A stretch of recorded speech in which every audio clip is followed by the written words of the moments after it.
Hey Taurus. So, Four of Wands. Four of Wands is happiness, resting. It's the first completion.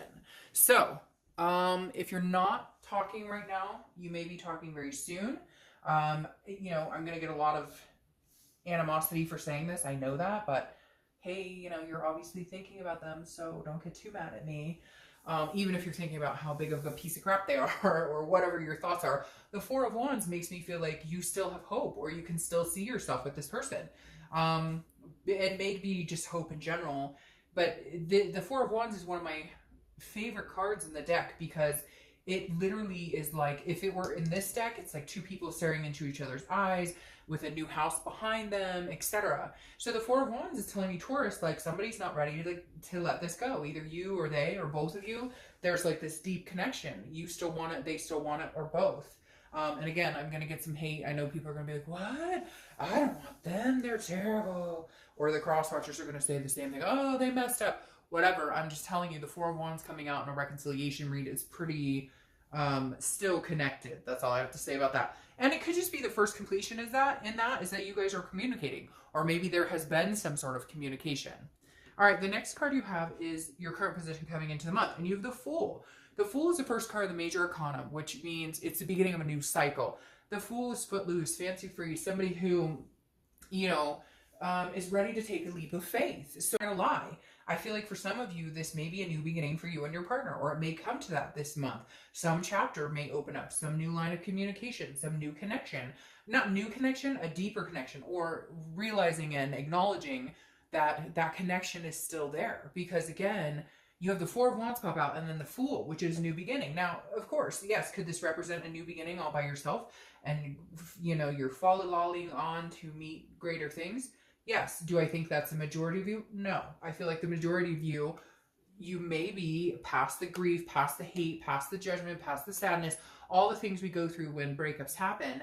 And you may actually be ready to extend open arms again, or at least see if that's something that could happen. The next card you have is how you're feeling coming into the month. Now, very interesting. The Six of Swords. This is abandonment. This is retreat. But this is travel as well. So I feel like maybe some of you have been traveling or thinking about traveling. It's interesting because I feel like you're mixed almost. Like some of you are like, nope, I'm looking the other way. I'm heading in a different direction.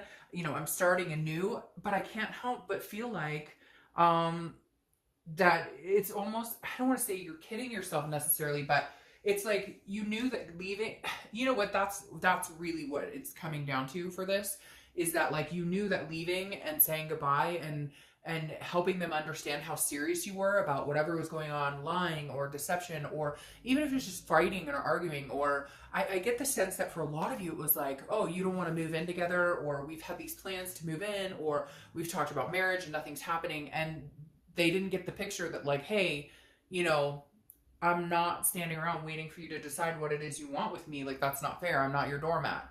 And so it's almost like you kind of were like, well, I realize now I had to break free. I had to break ties. The distance made the heart grow fonder. I hate to say it, but some of you were like, I told you I was leaving, and now that I'm gone, you're like, hey, wait. All right. The next card you have is your distant past over the past 5-10 years. It could be throughout your childhood. And you have the King of Cups. The King of Cups is a good listener, calm, supportive person. So I feel like maybe some of you have been talking to a parental figure, or you've been getting guidance, or maybe counseling, or maybe you did in the past and you learned a lot, because the king can also be manipulative. So I almost feel like it's really weird. I feel like some of you dealt with a narcissist in the past. Now, I don't necessarily feel like this is the person you're dealing with now. It could be, but I feel like the universe is coming in saying, hey, you remember the counseling sessions you did, or you remember the long talks you had with people, or remember, when you belonged to a group where you guys discussed like relationships or breakups or whatever it is. Because the King of Cups, again, or like maybe your grandma gave you some advice, or your mom or dad, somebody always said something about relationships. And for whatever reason, that's coming into play this month. Like, make sure that you always are treated well. I don't know. There's somebody in my head going, don't settle, or don't settle for second best, or you just like, you've had somebody in your corner basically telling you like, you fucking deserve a lot and you're a good person and you don't deserve to be treated badly. And for whatever reason this month, the universe is coming in saying, remember this, like, remember. So if this person that you're dealing with, this ex, if you think that you can get on the same page and things could happen and you really think they're a decent person, then maybe, you know, it's worth going for. If not, then I think the King of Cups is saying, you know, like, remember yourself, remember your confidence, remember what you deserve. Okay, the next, somebody's coming in here, but I can't, it's not very clear. It's like they're trying to, it's weird, it's like they're trying to say something and it's not clear.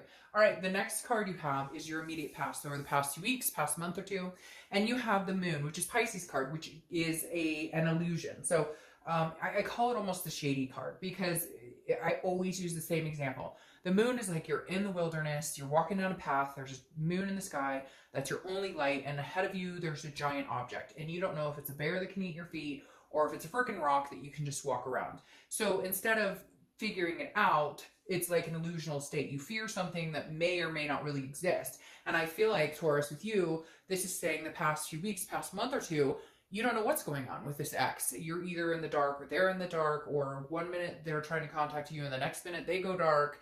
And so I feel like it's just been a lot of ups and downs, like a lot of illusions. And you're kind of like, no, if we're going to try and make something happen, or like you guys, after you separated, you thought you guys would talk, or they thought you would talk, and nobody's talking to each other. So you're both sitting in wait going, wonder what he or she is up to. Well, I wonder what he or she is up to.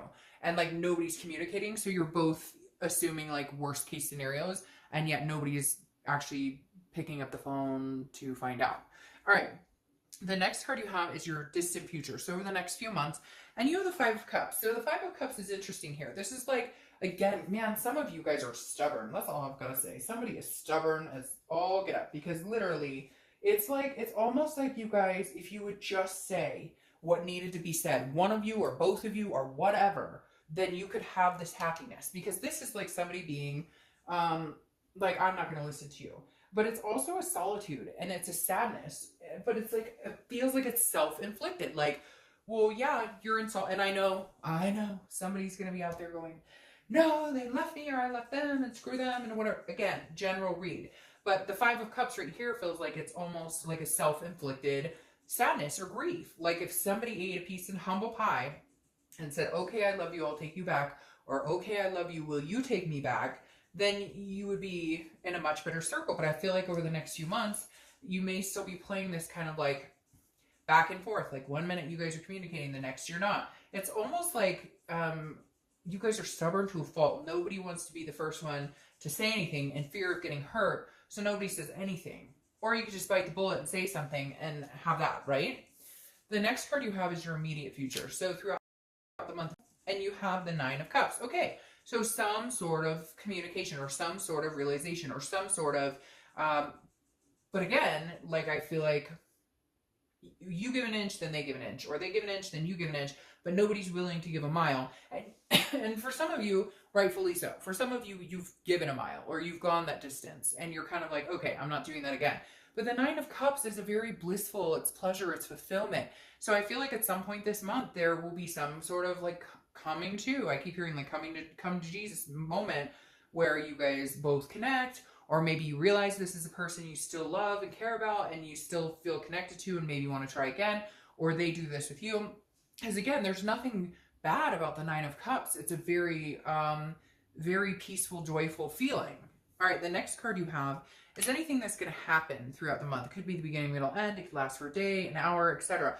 And you have the Knight of Pentacles. The Knight of Pentacles is very dutiful, very cautious, very hard working. So I feel like you're putting your head in the game. Like you're, well, and you're an earth sign, and that makes sense. So the Knight of Pentacles is telling me like you're not going to sit here and worry about what they're up to. You're not going to sit here and think about them 24/7. Like you're over that. You're over worrying what they're up to. You're over worrying, you know, what are they thinking about me? Who are they talking to? Whatever. This is you putting your nose to the grind, paying attention to kids, work, finances, family, whatever it is, and then kind of going, okay, well, if it's meant to be, if it's supposed to happen, it will, but I can't put any more energy and like, and maybe once you stop thinking about it or stop overanalyzing the situation or would have, could have, or what ifs and whatever, and then like there's an aha moment or some sort of breakthrough in communication.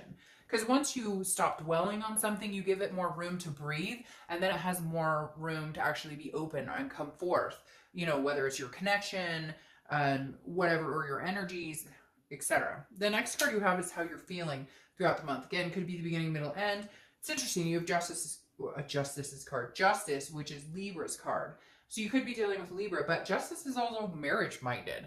It's also cause and effect. So it's saying, I feel like you're being very careful here. You're going, well, you know, if I do care about this person, I don't want to play games and I don't want to hold back, because that effect gets me in turn quiet, silence, crickets, you know, and same with them. Or, you know, if your ex is the one who you're trying to get in touch with, you know, if they are silent and they don't acknowledge their feelings for you, it's like nobody's getting anywhere if people don't start opening up and talking. And the Justice card, again, is cause and effect. You know, however you act or react to the situations that come this month and the next month or two is what you're going to get in return. So I feel like you're kind of understanding more, what do I want? And then how do we go about having a conversation or some sort of communication that reflects that without any craziness. The next card you have is your hopes and fears for the outcome of the month. Okay, so a fear, obviously here with the Three of Swords, is heartbreak, it's pain, it's despair. It feels like, Leo, because you have this connection that's so very strong, that you're not ready to have that completely broken. You're not ready. Your biggest fear is that either you're going to say the wrong thing or you're going to continue to ignore them and they'll eventually find somebody else, or vice versa, that, you know, they're going to, you know, you're going to try and contact them and they're going to ignore you. There's some sort of, again, there's some sort of fear. Like, it's like there's such a strong connection here, and yet nobody's opening up and really talking or saying anything.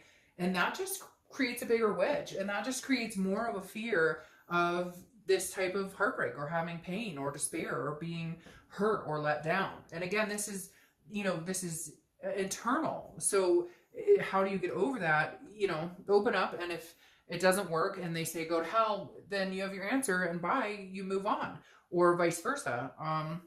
If they open up and want to talk to you, then, you know, if you want to be with them or you want to see what they have to say, then, you know, cause and effect, then treat it how you'd like to. Treat it how you'd like them to react with you. Now, your outcome card is the Six of Wands, which is accomplishment, success, pride. So I really do feel, Taurus, it's very strange because I feel like out of, you know, all the signs, you guys have one of the most positive. I've had a few, but I feel like a connection here that's very strong, that you're not willing to completely abandon. They're not willing to completely abandon. I'm just dealing with two really stubborn people. And yes, a lot of you are going to say, well, for good reason. They treated me this way. They treated me that way. Okay, but then make the decision. And I know it's easier said than done, but if the connection is this alive and you still love and care about them, then it may be worth reigniting just to see where it goes. But if not, then, you know, it's very interesting because you have these amazing cards coming in that represent positivity in this connection. And sorry. So again, you know, some of you are going to be like, no, never, it'll never happen. But see, it takes work. You have the Eight of Pentacles clarifying the outcome. The Eight of Pentacles is work. This is dutiful. This is somebody who is, you know, doing the work, doing the hard work, putting in the time and energy into it, which that may be the universe stressing. Like, if this is what you guys are going to, if this is what you guys want, you're going to have to realize it takes hard work. And not that you don't know that, but this particular situation may take some extra work. It may take, you know, a little coaxing on either side of the spectrum. This, again, is also you putting your head into other aspects and not dwelling on this to allow it to come freely and more organically. Now, your clarifying card here is the King of Wands, which tells me with this Five of Cups, feeling like it's almost like a self-inflicted grief or whatnot, somebody's going to stand up. I don't know if it's you or them, but one of you will be standing up and saying, hey, all right, I like you, I care about you, I'm drawn to you, you're still drawn to me, I know there's a connection, because the King of Wands is very magnetizing. So somebody's going to say, look, I know there's a connection between us, I'm not ready for this to be over. Maybe a few months, and again, you may just have to bury your head into work and family and everything else you have going on, but somebody will break the ice, so to speak.